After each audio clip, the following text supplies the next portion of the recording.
Hello students, in this video lecture we shall learn how to prove a relation to be non-reflexive, non-symmetric, non-transitive. Also we shall learn how to find out equivalence class related to a relation. तो चलिए शुरू करते हैं. इसके लिए exercise 1.1 NCERT की जो है उससे मैंने कुछ क्वेश्चंस लिए हैं. Exercise 1.1 का question number 2. Show that the relation R in the set R of real numbers defined as R is equal to ordered pair A, B such that A is less than equal to B square is neither reflexive nor symmetric nor transitive. तो इसे हमें ये prove करना है कि ये न तो रिफ्लेक्सिव है, न सिमेट्रिक है, न ट्रांजिटिव है. अब तक हमने किसी भी रिलेशंस को रिफ्लेक्सिव, सिमेट्रिक, ट्रांजिटिव प्रूव किया था. यहाँ पर हमें इन्हें डिसप्रूव करना है. और मैंने जैसा कि 11th क्लास में आपको बताया था कि किसी भी रिलेशन को, किसी भी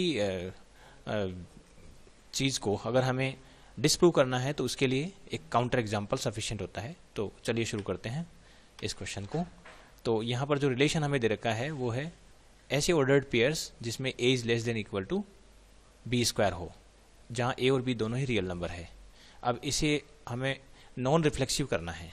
तो नॉन रिफ्लेक्सिव के लिए एक एग्जांपल सफिशिएंट है. तो हम क्या करते हैं कि जो set of real number R है उसमें से एक एलिमेंट लेते हैं हाफ. तो हाफ बिलोंग्स टू R. वो इस तरह का है कि हाफ जो है वो इज नॉट लेस देन और इक्वल टू हाफ स्क्वायर, क्योंकि half square 1/4. So half is not less than equal to 1/4. So half comma half this ordered pair does not belong to R. तो ये एक counter example है जिसने ये prove कर दिया कि ये रिलेशन जो है रिफ्लेक्सिव नहीं है. क्योंकि रिफ्लेक्सिव होने के लिए ज़रूरी है कि जितने भी रियल नंबर्स है वो डबलेट फॉर्म में इस रिलेशन में होने चाहिए. तो ये हो गया नॉट रिफ्लेक्सिव. चलिए आगे बढ़ते हैं. सिमेट्रिक, इसके लिए हम दो एलिमेंट लेंगे सेट ऑफ रियल नंबर से, और वो इस तरह से लेंगे कि जो ये कंडीशंस है ये फुलफिल होनी चाहिए. यानी कि 1,2, अगर 1 और 2 दो एलिमेंट ले रहे हैं तो 1,2 मस्ट बिलोंग टू R. और ये होगा क्योंकि 1 इज लेस देन और इक्वल टू 2 स्क्वायर. ये कंडीशन फुलफिल हो रही है. Since this condition is fulfilled so 1,2 belongs to R. ये हमने एक ऐसा ऑर्डर पेयर लिया है. लेकिन हम देखते हैं कि 2 is not less than equal to 1 square. So 2,1 does not belong to R. तो इस तरह से 1,2 belongs to R but 2,1 does not belong to R. तो इससे ये प्रूव होता है कि ये जो रिलेशन है वो नॉट सिमेट्रिक है. अब ट्रांजिटिव के लिए, अब ट्रांजिटिव थोड़ा सा इसमें टफेस्ट पार्ट है, और इसमें हमें ऐसे दो ऑर्डर्ड पेयर्स लेने पड़ेंगे A, B, B, C, कि A, B, B, C तो हो लेकिन A, C नहीं हो R से. तो इसके लिए हमें ऐसे तीन element A, B, C set of real numbers में से लेने पड़ेंगे ताकि A is less than equal to B square, B is less than equal to C square, लेकिन A is not less than C square. तो इस तरह के कोई हमें ABC चूज करने पड़ेंगे हमारे काउंटर एग्जाम्पल के लिए. तो हम इसके लिए क्या करते हैं, ये ट्रिक ये है कि हम जो A और C स्क्वायर यहाँ जो आ रहे हैं ये इनकी वैल्यू कुछ इस तरह से चूज करते हैं कि ये बिल्कुल एक दूसरे के नज़दीक हो और इस कंडीशंस को फुलफिल भी कर रही हो. तो देखिए एक वैल्यू मैंने जो है वो इस तरह से ली है A और C स्क्वायर की, कि A की वैल्यू ली है 10 और C स्क्वायर की वैल्यू ली है 9. अगर हम ये वैल्यू लेते हैं और वो जो कंडीशंस है उसमें रखते हैं, ऊपर जो कंडीशन थी, तो 10 should be less than equal to B square, B should be less than equal to 3 square that is 9, लेकिन 10 इज नॉट लेस देन 9. ये कंडीशन फुलफिल हो रही है, यहाँ कंडीशन फुलफिल हो रही है. तो अब हम जो है B की वैल्यू चूज करेंगे ताकि ये सारी चीज़ें जो है सेटिस्फाइड हो जाए. तो हम यहाँ B की वैल्यू 4 चूज कर सकते हैं, B की वैल्यू 3 भी ले सकते हैं, इवन 3.5 भी ले सकते हैं. डेफिनेटली नो 3.5 नहीं ले सकते, तो 3.1 ले सकते हैं. इस तरह से B की वैल्यू कुछ भी ले सकते हैं जो इस कंडीशंस को सेटिस्फाई कर रही हो. तो 10 is less than equal to, अगर B की वैल्यू 4 लेते हैं तो ये हो जाएगा 10 is less than equal to 16, और ये हो जाएगा 4 is less than equal to 9, और 10 is not less than equal to 9. तो ये हो गई कंडीशंस. B इक्वल टू 4 रखने के बाद 10 is less than equal to 4 square, 4 is less than equal to 3 square, but 10 is not less than 3 square. तो यहाँ से हम देखते हैं कि 10,4 belongs to R, 4,3 belongs to R, but 10,3 does not belong to R, तो ये रिलेशन नॉट ट्रांजिटिव हो गया। तो नॉन ट्रांजिटिव के लिए आप इसी तरह के ABC चूज कर सकते हैं, जो मैंने ट्रिक बताई उस ट्रिक से। चलिए आगे बढ़ते हैं नेक्स्ट क्वेश्चन पर। नेक्स्ट क्वेश्चन NCERT का क्वेश्चन नंबर 5 है। Check whether the relation R in R defined by R is equal to A, B such that A is less than equal to B cube is reflexive, symmetric और transitive. ये हमें check करना है कि ये relation reflexive, symmetric और transitive है या नहीं। तो ये पिछले क्वेश्चन जैसा ही है, और इस तरह उसमें था A is less than equal to B square, यहाँ पर है A is less than equal to B cube. तो ये रिलेशन जो है ये एक्चुअल में न तो रिफ्लेक्सिव है, न सिमेट्रिक, न ट्रांजिटिव है, क्योंकि हम प्रूव करने की कोशिश करेंगे तो ये रिफ्लेक्सिव, सिमेट्रिक, ट्रांजिटिव प्रूव नहीं कर पाएंगे। तो अब हम जो है इसे नॉन प्रूव करने की कोशिश करेंगे, यानी कि हम प्रूव करेंगे कि ये जो रिलेशन है वो न तो रिफ्लेक्सिव है, न सिमेट्रिक, न ट्रांजिटिव है। और अगर हमें काउंटर एग्जांपल मिल जाता है तो डेफिनेटली जो है ये not reflexive, not symmetric, not transitive हो जाएगा। तो शुरू करते हैं। सबसे पहले रिफ्लेक्सिव चेक करते हैं। तो वही पहले की तरह हाफ लेते हैं जो सेट ऑफ रियल नंबर से बिलोंग करता है, और हम ये देख रहे हैं यहाँ पर कि हाफ is not less than equal to 1/8, तो definitely 1 half comma half does not belong to R, तो ये नॉट रिफ्लेक्सिव हो गया। अब सिमेट्रिक देखते हैं, तो वही पहले की तरह दो एलिमेंट लेते हैं, सेट ऑफ रियल नंबर से है, ये सेट ऑफ रियल नंबर के लिए है। तो 1 is less than equal to 2 cube, ये कंडीशन फुलफिल हो रही है, यानी 1,2 बिलोंग्स टू आर है, लेकिन 2,1 does not belong to R. ठीक है, तो इस तरह से ये रिलेशन जो है नॉट सिमेट्रिक हो गया। अब वही ट्रांजिटिव के लिए फिर वो हमें 3 ABC, 3 element set of real number से इस तरह से चूज करने पड़ेंगे कि ये जो A, B belongs to R हो जाए, B, C belongs to R हो जाए, but A, C does not belong to R. तो ऐसे 3 ABC हमें चूज करने पड़ेंगे, और ट्रिक वही है पहले वाली। इसमें जो फर्स्ट ये A और C क्यूब है, इनकी वैल्यू हम बहुत एक दूसरे के नज़दीक लेंगे। We take values of A and C cube very near to each other so that A is not less than equal to C cube. तो शुरू करते हैं। ये वैल्यू किस तरह से लें, मान लीजिए मैं A की वैल्यू ले लेता हूँ 28 और C क्यूब ले लेता हूँ 27। आप कुछ दूसरी वैल्यूज लेकर भी ट्राई कर सकते हैं। तो अब ये वैल्यूज उसमें रख देते हैं, और फिर हम B की वैल्यूज सेट करते हैं इस तरह से, ताकि ये तीनों कंडीशंस फुलफिल हो जाए। तो यहाँ पर भी हम B की वैल्यू अगर 4 लेते हैं तो ये सारी कंडीशंस डेफिनेटली सेटिस्फाई हो जाएगी। और हम देखते हैं कि 28 is less than equal to 4 cube, 4 is less than equal to 3 cube, 28 is less than equal to 3 cube. Clearly 28,4 belongs to R because this condition is satisfied. Similarly 4,3 belongs to R through this condition, but 28 is not less than 3 cube, so 28,3 does not belong to R. तो ये relation not transitive हो गया। तो ये यहाँ से prove होता है कि ये इस तरह का जो रिलेशन है ये भी क्या है, न तो रिफ्लेक्सिव है, न सिमेट्रिक है, और न ही ट्रांजिटिव है। अब नेक्स्ट क्वेश्चन की तरफ बढ़ते हैं, और ये भी NCERT का क्वेश्चन नंबर 9 है। Show that each of the relation are in the set, इस सेट पर डिफाइन है, गिवन बाई, ये जो दोनों रिलेशन है वो इस सेट A पर डिफाइन है, और A के जो एलिमेंट्स है they are integers from 0 to 12 है। So A contents actually 13 elements, 13 integers from 0 to 12 है, 0, 1, 2, 3, 4, 5 अप टू 12 है। तो इस तरह से A, और ये जो रिलेशन R है वो इस सेट A पर डिफाइन है।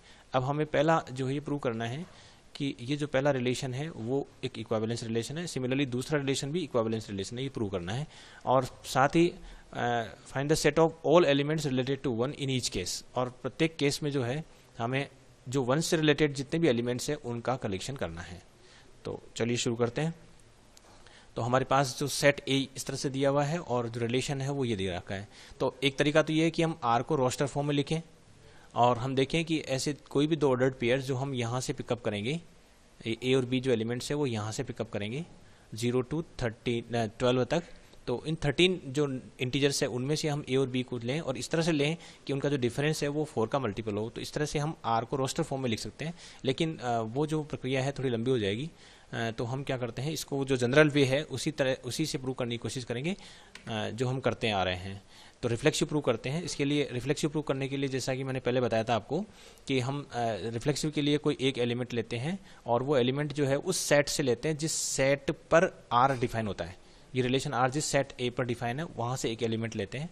रिफ्लेक्सिव में एक एलिमेंट, सिमेट्रिक में 2, और ट्रांजिटिव में 3 एलिमेंट लेते हैं। तो यहाँ पर हम ये एक एलिमेंट लिया हमने A जो बिलोंग्स टू A है, और हम देखते हैं कि जो A क्या खुद से रिलेटेड है। तो A खुद से रिलेटेड हो जाएगा यदि A माइनस A जो है मल्टीपल ऑफ 4 का, लेकिन A माइनस A तो 0 है, और 0 is definitely multiple of 4, hence A, A belongs to R। और this is true for every element of capital A, so this relation is reflexive.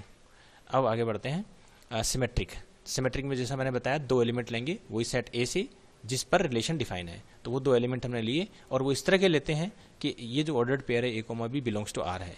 अब A comma B belongs to R, तो definitely the difference between these two elements is a multiple of 4. A minus b is a multiple of 4, but there is no difference between a minus b modulus and b minus a modulus, so b minus a will also be a multiple of 4, so b comma a belongs to R for every a b belongs to a, so this relation is symmetric. Now in order to prove transitive, we take 3 elements a b c belongs to a such that a comma b belongs to R and b comma c belongs to R, or we shall try to prove that a comma c belongs to R. Now since a comma b belongs to R, so a minus b is a multiple of 4, we can write it as a minus b is equal to 4m, where m belongs to z, m is any integer, so a minus b is equal to 4m. And b minus c belongs to R, so b minus c is also a multiple, modulus of b minus c is also a multiple of 4, so b minus c is equal to 4n. From these 2 equations, 1 and 2 equations, if we add these 2 equations, we can eliminate b and we can find out a relationship between a and c.